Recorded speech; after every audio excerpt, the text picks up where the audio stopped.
My mother had a special voice she reserved for breaking things. Not plates or glasses, but bigger, more fragile things. Things like hope, confidence, the simple, uncomplicated joy of a child. It was a low, sweet, almost conspiratorial whisper, and she used it on my 30th birthday to lean in close, while my father and cousins sang and murmured the 5 words that would eventually set me free. You are still our greatest shame. They say revenge is a dish best served cold. But for me, it wasn't a dish at all. It was a gallery, an exhibition, an entire world built from the broken pieces of a life I was told was worthless.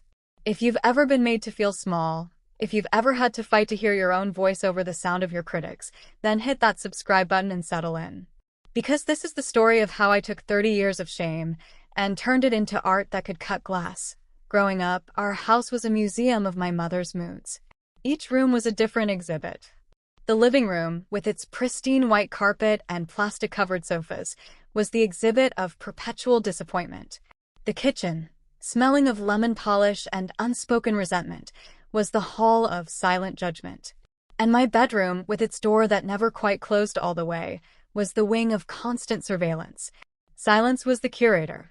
In our home, a shouted word was a release, a brief, violent storm that cleared the air. Silence was the opposite. It was the thick, humid pressure that builds before a hurricane. It was the stillness of a predator before it strikes. My mother, Deborah Carter, was the master of that stillness. She could say more with a tightened jaw or a carefully placed sigh than most people could with a full-blown screaming match. Her weapon of choice was humiliation, and her aim was surgical. She never missed an opportunity.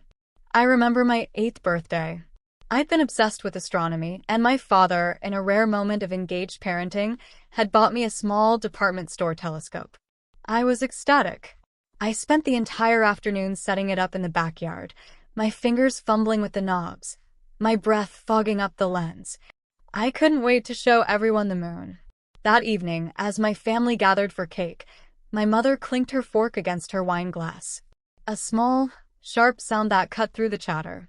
All eyes went to her. Her smile was a perfect, crimson curve. I just want to say, she began, her voice dripping with counterfeit sweetness, how wonderful it is to see Emily with a new hobby. It's so important for children to have distractions, especially when they struggle with the more academic side of things. She paused, letting the words hang in the air. God knows we can't all be brilliant. Some of us are just meant to stare at the sky and wonder. The room went quiet. My father, Richard, gave a short, barking laugh, as if she'd told the cleverest joke in the world. He raised his glass. To the stargazer, he boomed, his voice a little too loud, a little too slurred. My aunt shifted uncomfortably. My cousins stared at their plates. The joy I'd felt all day curdled in my stomach, turning into a hot, tight knot of shame. I never used the telescope again. It sat in my closet, gathering dust, a monument to the day I learned that my joy was a performance, and my mother was the only critic who mattered. My father was her accomplice. Not an active participant, but something worse, an audience. His laughter was her applause. His shrugs were her validation. He was the canvas on which she painted her masterpieces of cruelty. When she'd deliver a particularly sharp barb, he'd shake his head with a little smirk, as if to say, "Oh, that Deborah. What a character." He wasn't a buffer. He was an amplifier. His refusal to intervene told me that her words were not only acceptable but correct, that they were the truth. This was the rhythm of my life. Every achievement was an opportunity for her to point out a flaw. I won the middle school art competition with a charcoal drawing of our family dog. Her only comment, delivered in front of the principal, was, "It's a shame you can't get your math grades to look as good as that dog's fur." I got my driver's license on the first try. She sighed and said, "Well, I suppose it's good you have a way to get a job. Not everyone is college material." Each insult was a tiny, invisible paper cut. Alone, they were nothing. But 30 years of them? 30 years of 1,000 tiny cuts a day? You start to bleed out without ever knowing you've been wounded. You just feel weak. You just feel empty. I left for New York the day after my 18th birthday. I didn't run, I evaporated. I packed 2 suitcases and took a bus, leaving behind a note that was as thin and noncommittal as my presence in that house had always been. I craved anonymity. I wanted to be a face in the crowd, a person with no history, no baggage. I threw myself into art school, into the chaotic, beautiful, accepting world of paint and clay and charcoal. In the studio, I was free. The only voice I heard was my own. The only judgments were about composition and color theory. For 12 years, I built a life on my own terms. It was a quiet life, a small life. I worked 3 part-time jobs, barista, gallery assistant, dog walker, to afford a shoebox apartment in Brooklyn and a shared studio space that always smelled of turpentine and damp concrete. It was my sanctuary. I poured all the words I could never say into my art. My canvases were filled with muted colors, shadowy figures, faces obscured by shadow or turned away from the viewer. My sculptures were made of found objects, broken things I'd piece back together into something new, something that was still scarred but somehow whole. I kept my family at arm's length. We had a standing phone call every Sunday. It was a carefully choreographed dance. I'd share carefully curated, non-committal news about my life. Work is good. The city is busy. Yes, I'm eating enough. My mother would respond with a volley of passive-aggressive questions and backhanded compliments. A gallery assistant? Is that like a secretary? Oh, you're showing your work in a coffee shop? How quaint. I thought this distance was a shield. I thought I had escaped. I was wrong. You can't escape the foundation you were built on. The call came on a Tuesday. It was my father. His voice was uncharacteristically sober, and that scared me more than anything. Your mother, she wants to host a dinner. For your 30th birthday. My blood ran cold. Dad, I don't think that's a good idea. I was just planning something small here with friends. Emily, please, he begged. She's been difficult. She says you're ashamed of us. Just come home. For one night. It would make things easier for me. It would make things easier for me. The unofficial motto of the Carter family. I heard the exhaustion in his voice, the familiar plea of a man who would do anything to avoid a confrontation. And like always, I caved. I hated myself for it, but I did it. I booked the train ticket. The dinner was exactly what I expected, a masterclass in Deborah's particular brand of psychological warfare. It was at their house, the museum. She'd invited my aunts, uncles, and a few of her friends, people who had watched me grow up, people who had been the silent audience to my private humiliations for years. She was radiant, dressed in a cream-colored silk blouse, her pearls glowing against her throat. She floated around the room, a benevolent queen tending to her court. She'd touch my arm and say to a cousin, "Isn't it wonderful that Emily came all this way? It's so hard for her to leave her little artist's life in the city." She'd hand me a glass of wine that was just a little too full and whisper, "Don't spill this on your clothes, dear. They look like you already have." I just smiled. A tight, brittle smile that felt like it would crack my face in two. I answered questions. I made small talk. I was a ghost at my own birthday party. The final act came with the cake. My father brought it out, 30 flickering candles illuminating his flushed, smiling face. Everyone launched into a painfully off-key rendition of "Happy Birthday." I closed my eyes, trying to find a single happy thought to make a wish on. All I could feel was the weight of all their eyes on me. As the song finished, my mother, who was standing right behind me, leaned down. The scent of her expensive perfume, the same scent that had permeated my entire childhood, filled my senses. She wrapped her arms around my shoulders in a pantomime of affection, and then she delivered the line, the one she'd been saving for the grand finale.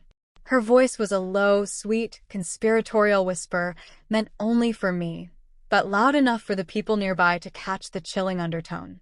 "You are still our greatest shame." The world went silent. The candle flames blurred.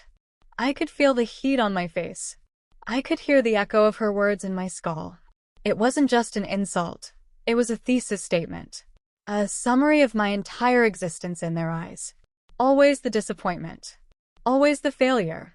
Always the shame. I don't remember blowing out the candles. I don't remember the rest of the night.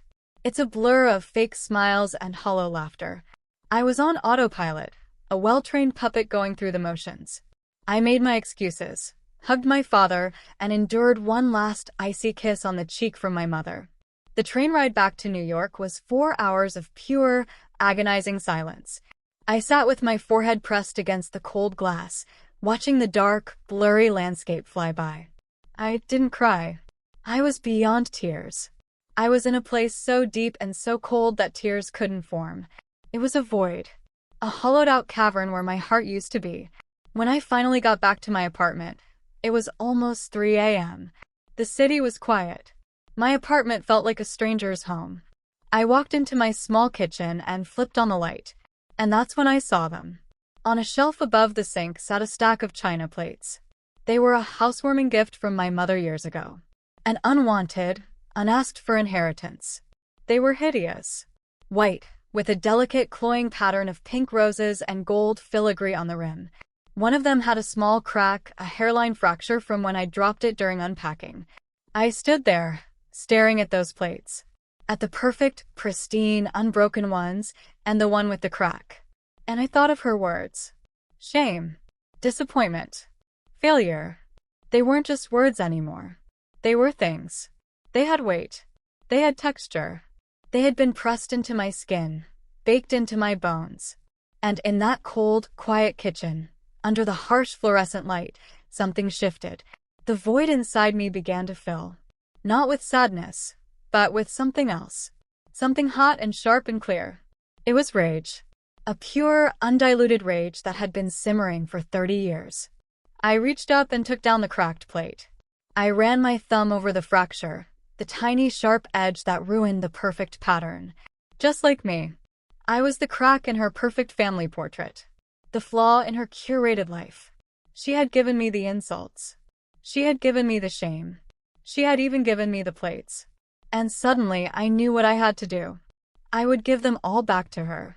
But this time, they wouldn't be whispered in the dark. They would be displayed in the light, for everyone to see. My first solo exhibition was 6 months away. I had a theme. I had a title.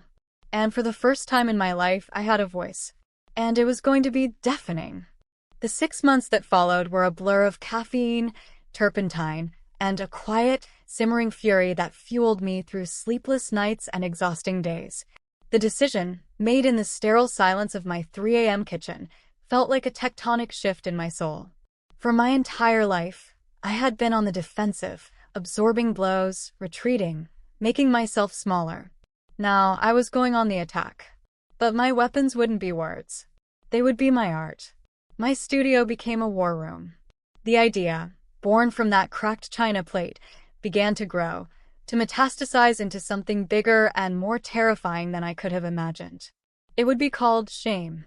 Not my shame. Just shame. An anonymous, universal weight. An indictment. The first step was to gather my materials. This wasn't about buying new canvases or fresh blocks of clay. This was an archaeological dig into my own past. I drove a rented van to my parents' house one weekend when they were on a cruise, a trip I knew about from one of my father's guilt-ridden phone calls.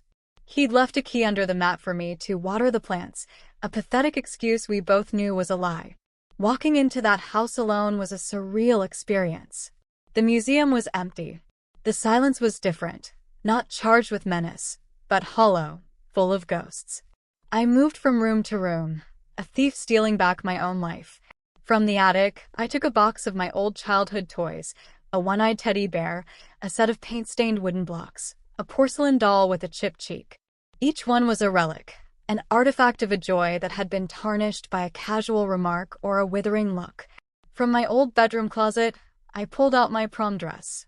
It was pale blue, a color I'd loved, but which my mother had declared made me look sallow and unwell. I had felt beautiful in it for exactly 7 minutes, until she'd seen me. I took it. I took the tarnished silver locket my grandmother had given me, the one my mother always said was too gaudy for a young girl. I took report cards, childhood drawings, old photographs. The hardest part was the plates. The full set of rose-patterned china was in her display cabinet in the dining room. My hands trembled as I unlocked the glass door. The faint scent of her perfume still clung to the air inside. I carefully wrapped each plate, each saucer, each teacup and newspaper, and packed them away. It felt like a desecration. It felt like liberation. Back in my studio, I laid everything out on the floor. It looked like the aftermath of a tragedy. A life's worth of emotional shrapnel. For a full day, I just stared at it all, the weight of the past threatening to drown me. Doubts began to creep in. Was this crazy? Was this cruel? Was I becoming her, using humiliation as a weapon? I called my best friend Maya, a sculptor with a no-nonsense attitude and a heart of gold. She came over, took one look at the mess on the floor, listened to my trembling explanation for an hour, and then said the 3 words that solidified my resolve. Good for you. You don't think it's too much? I asked, my voice barely a whisper. She picked up the one-eyed teddy bear. Emily, monsters aren't born. They're made. And for 30 years, your mother has been trying to make you into a monster of her own creation, one that hates itself. You're not using her tools. You're melting down the cage she built for you and forging it into a key. There's a difference. Her words were the permission I needed. The doubt didn't vanish, but it receded, replaced by a cold, hard certainty. This wasn't about cruelty. It was about truth. The work began. It was painstaking, emotionally draining labor. I bought a Dremel, a small, handheld engraving tool. For weeks, the high-pitched whine of the motor was the soundtrack to my life. I took the china plates, Deborah's prized possessions, and I began to carve her words into their delicate, glazed surfaces. I practiced on the cracked one first. My hands shook so badly that the first word was almost illegible. Pathetic. But as I worked, my hands steadied. The rage focused. Each letter I carved was an act of defiance. Disgrace. Waste of a daughter. Such a disappointment. Clumsy. Lazy. Selfish. Why can't you be more like your cousin? You'll never amount to anything. I engraved them around the rims, the words spiraling in on the cloying rose patterns. The beautiful, elegant china was now permanently scarred with the ugly truth it had witnessed. It was brutal. It was perfect. Next, the prom dress. I suspended it from the ceiling on wires, positioning it so it seemed to float in midair, a ghost of a memory. Then, using a tiny projector, I beamed a looping video onto the pale blue fabric. It was a close-up of my own eyes, blinking, looking around nervously, then welling up with tears that never fell. It was the look I had perfected over a lifetime, the look of someone trying desperately not to cry in public. The wall of mirrors was the most ambitious piece. I bought a dozen large, cheap, unframed mirrors and mounted them together to create one large, fractured surface. Then, using a stencil and glass etching cream, I covered the entire wall with her phrases. But I wrote them in reverse, as mirror images. When you stood in front of it, you couldn't help but read the words. You are worthless. You are a burden. You are unlovable, inscribed directly over your own reflection. You were forced to see yourself through her eyes. The most difficult piece was the audio installation. For years, my father had been an avid home movie enthusiast. The attic had been full of old cassette tapes and VHS tapes, chronicling every holiday, every birthday, every family vacation. I spent a week digitizing them, sitting in my darkened studio with headphones on, forcing myself to relive it all. Most of it was mundane, but scattered throughout were the gems. My mother's voice, dripping with sarcasm. Her sharp, dismissive laughter. The long, heavy silences after I'd say something she disapproved of. I clipped out these tiny fragments of sound, a sigh, a condescending, "Oh, honey," the sound of my father's nervous throat clearing, her voice saying my name with an edge of irritation. I looped them, layered them, distorted some of them slightly, creating a disorienting, suffocating soundscape. It was the sound of the air in our house. It was the sound of my childhood. I planned to hide small, wireless speakers throughout the gallery, so the sounds would seem to come from everywhere and nowhere at once. As the opening night drew closer, the pressure mounted. The gallery owner, a woman named Clara, was a champion of challenging, conceptual art. She loved the title Shame and the initial proposal, but I had kept the intensely personal nature of the work a secret. I just told her it was an exploration of domestic emotional landscapes. A week before the show, She came for a studio visit to see the finished pieces. She walked in, and the energy immediately shifted. She moved through the space in complete silence. She ran her fingers over the engraved plates. She stood before the floating prom dress for a long time. She stared into the wall of mirrors, her own face staring back at her, superimposed with insults. Finally, she turned to me, her expression unreadable. My heart was pounding. This was it. She was going to tell me it was too much, too personal, too vindictive. "Emily," she said, her voice quiet. "This is devastating." She paused, and my stomach plummeted. "And it is the most powerful work I have seen in years." The week leading up to the opening was a study in controlled chaos. Physically, I was a whirlwind of activity, transporting the pieces, working with Clara on the gallery layout, adjusting the lighting until every shadow fell with intention. But mentally, I was in the eye of the storm, a place of preternatural calm and focus. The emotional heavy lifting was done. The art was finished. The trap was set. Now, all I could do was wait. Clara, true to her word, was a fierce advocate. She began a subtle but effective PR campaign. Teaser photos appeared on the gallery's Instagram feed. A close-up of a single engraved word on a plate, a blurry shot of the floating dress, the fractured reflection in the mirror wall. She didn't reveal the context, just the raw, unsettling imagery. The title itself, Shame, was a hook. The art blogs started picking it up.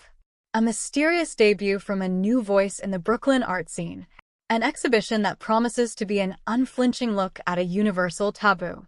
The whispers started online, and that buzz began to insulate me from my own fear. It was no longer just my small, private story. It was becoming a public conversation. It was bigger than me. It was bigger than them. My mother called 2 days before the opening. I saw her name flash on the screen, and my blood turned to ice. My hand hovered over the phone, my thumb shaking. For a moment, I was 16 again, terrified of being in trouble. I let it go to voicemail. Her message was a masterpiece of the form. Her voice was light, airy, with just a hint of steel beneath it. "Emily, darling, I received your very minimalist invitation. Your father and I are just so thrilled for you. A solo exhibition. We wouldn't miss it for the world. We're driving in on Friday. Do give me a call, sweetie. I'm dying to hear all about it. Dying to hear all about it." The subtext was clear. You had better not be embarrassing us. She was trying to reassert control, to remind me that she was still my mother, the one to whom I had to report and explain myself.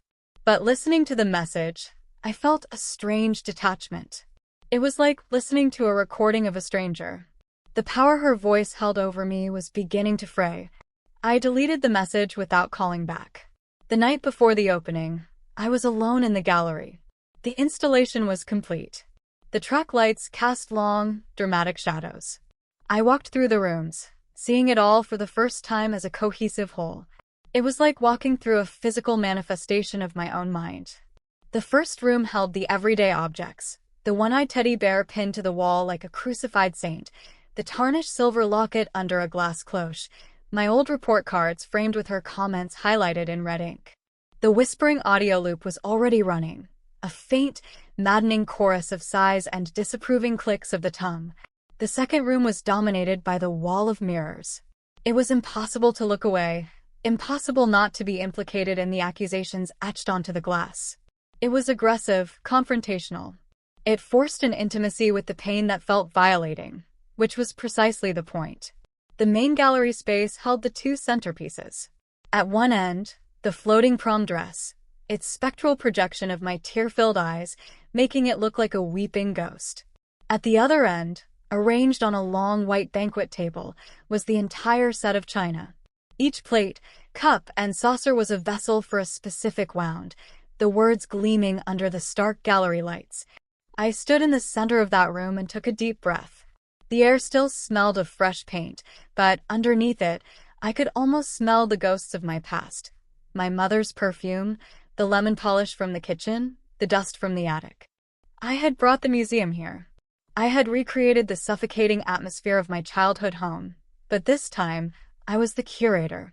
I controlled the narrative. A wave of panic washed over me. What had I done?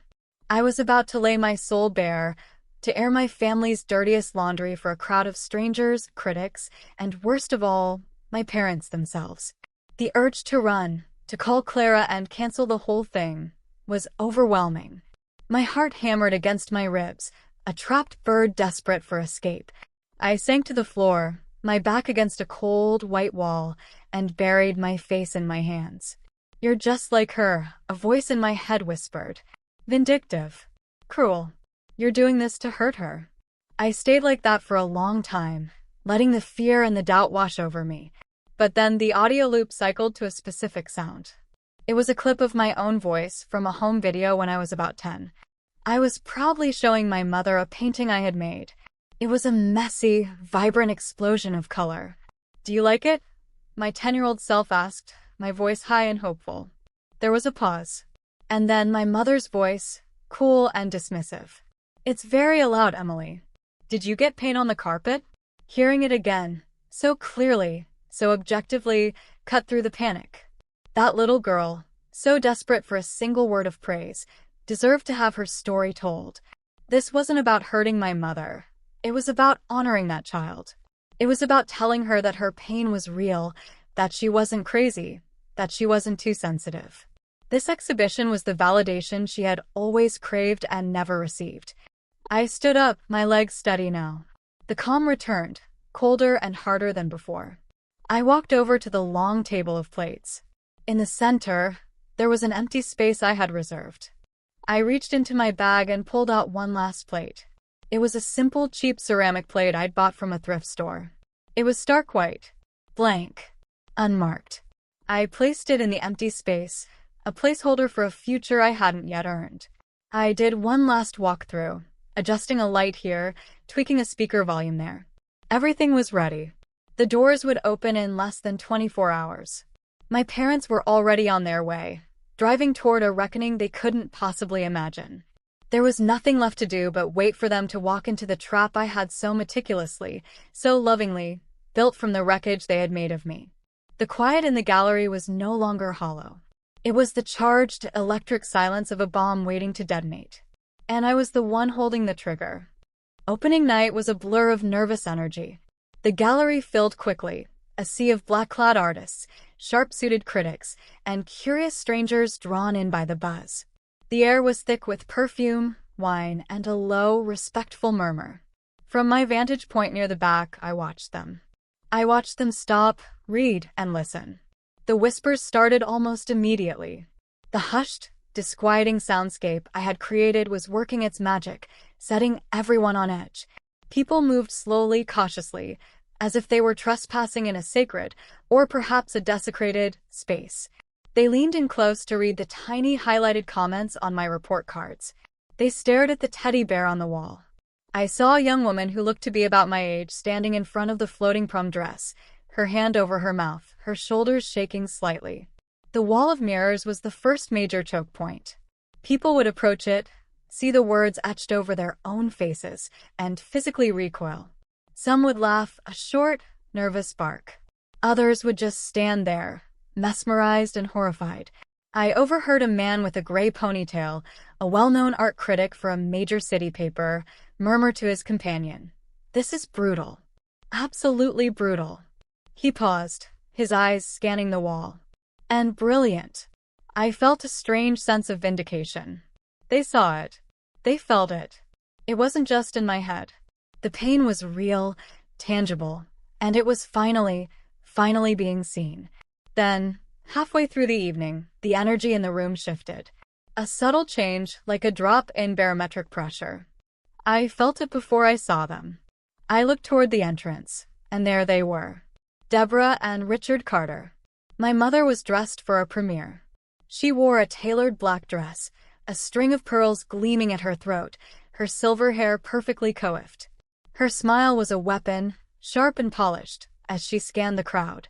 She was in her element, ready to perform the role of the proud, supportive mother. My father trailed a step behind her, looking uncomfortable in a suit that was too tight in the shoulders.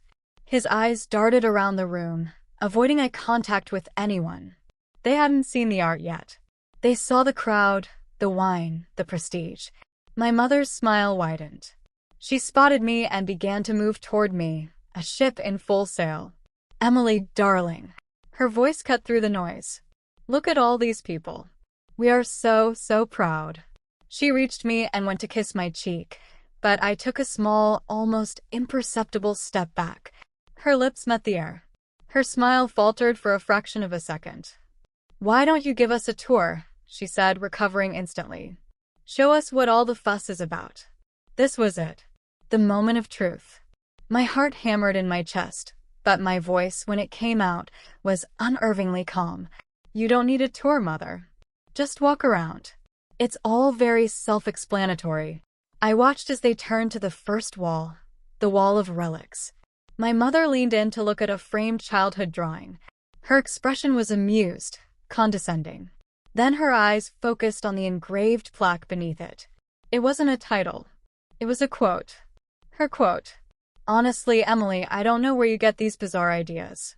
It's a little disturbing." Her smile vanished. She moved to the next piece, my tarnished locket. The plaque read, "That's far too gaudy for you. It makes you look cheap." She straightened up, her back rigid.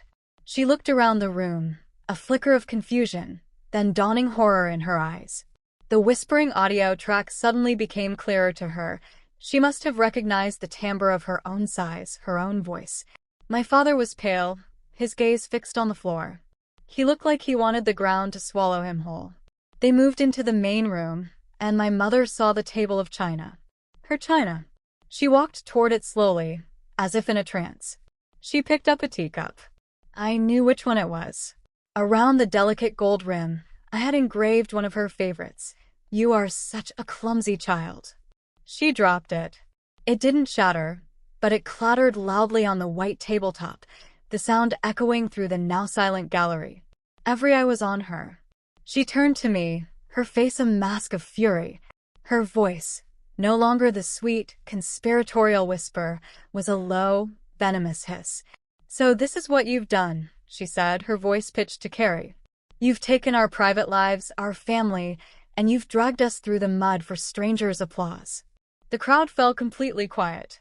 This wasn't part of the exhibition. This was real. I met her gaze. The terror I had lived with my whole life was gone. I wasn't a child anymore. I wasn't her victim. I was the curator.